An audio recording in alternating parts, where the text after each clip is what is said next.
আসসালামু আলাইকুম সবাইকে। আজকে ছিল বাংলাদেশ এ ভার্সেস ইন্ডিয়া এ ম্যাচের রাইজিং সুপার স্টার টি-20 ম্যাচ। তো সেই ম্যাচে বাংলাদেশ প্রথমে ব্যাট করতে নামে নির্ধারিত 20 ওভার শেষে 194 রান করে এবং ইন্ডিয়ার জন্য টার্গেট সেট হয় 195।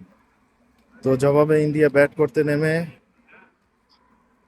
194 রান করে। লাস্ট ওভারে দরকার ছিল ইন্ডিয়ার মাত্র 15 রান 6 বলে। অনেক ভালো ব্যাটসম্যান ছিল না। যাই হোক, রাকিবুল ইসলাম বোলিং করতে আসছে, রাকিবুল হাসান। তখন কি যে ক্যাচ ড্রপ করছে, ম্যাচে তো ক্যাচ ড্রপ করছে পুরো ম্যাচে। ক্যাপ্টেন ড্রপ করছে, ফিল্ডাররা ড্রপ করছে, সবাই সবাই A to Z।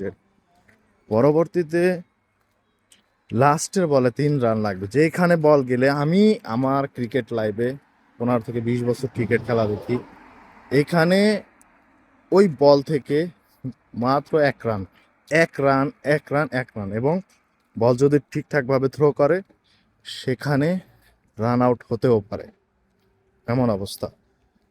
ওই কি করলো, ফিল্ডার বল থ্রো করলো, কেউ ধরতে পারলো না। তো বল চলে গেল, উইকেট কিপারের হাত ফাঁকি দিয়ে পিছনে চলে গেল।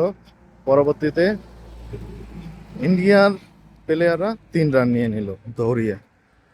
যেহেতু লাস্ট বলে 1 রানের দরকার ছিল, সরি 4 রানের দরকার ছিল, ওইখানে 3 রান নিয়ে ম্যাচ টাই করে ফেলে। যাক, ভালো কথা, টাই করছে। পরবর্তীতে সুপার ওভার শুরু হয়ে যায়। সুপার ওভারে কি করে, ইন্ডিয়া ব্যাট করতে নামে এবং যেই 2 ব্যাটসম্যান লাস্টে ছিল, ওই লাস্ট ওভার খেলছিল, তারাই চলে আসছে এবং রিপন মন্ডল ছিল বলার।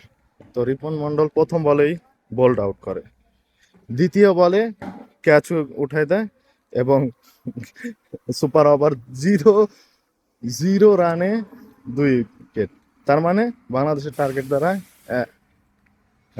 এক এক টার্গেট দাঁড়ায়। কারণ প্রথম 2 উইকেট পড়ে গেলে, প্রথম না 2 উইকেট পড়ে গেলেই সুপার ওভারে আর কোনো উইকেট থাকে না, এটাই নিয়ম। যাই হোক, পরবর্তীতে বাংলাদেশ ব্যাট করতে নামে এবং সুয়েশ শর্মা বোলিংয়ে থাকে এবং ব্যাটসম্যান থাকে ইয়াসির আলী। তো সেই সাথে থাকে জিসান আলম। তো ইয়াসির আলী ব্যাট করতে নামে, প্রথম বলই উড়িয়ে মারে এবং একদম কাছাকাছি গিয়ে ক্যাচ উঠিয়ে দেয়, মাঠের পাশাপাশি একদম, যে রোপ আছে মাঠের আর একটুর জন্য, মানে ছক্কা হয় না। তো গেল। পরবর্তীতে আসে আকবর আলী ক্যাপ্টেন। ক্যাপ্টেন আসার পরে দ্বিতীয় বল ইন্ডিয়াই আমাদের জিতিয়ে দেয়, 1 উইকেট চলে গেছে।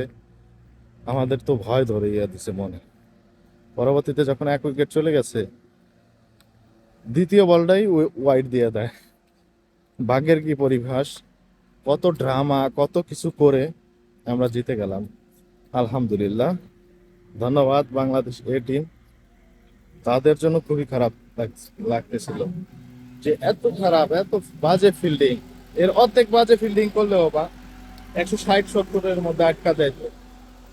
ঠিক আছে, অর্ধেক টুকু বাজে ফিল্ডিং করলে 160 থেকে 70 রানে অলরেডি আটকান যেত, এই সুপার ওভারের দরকার হতো না। তো ধন্যবাদ সবাই, ভালো থাকবেন, আসসালামু আলাইকুম।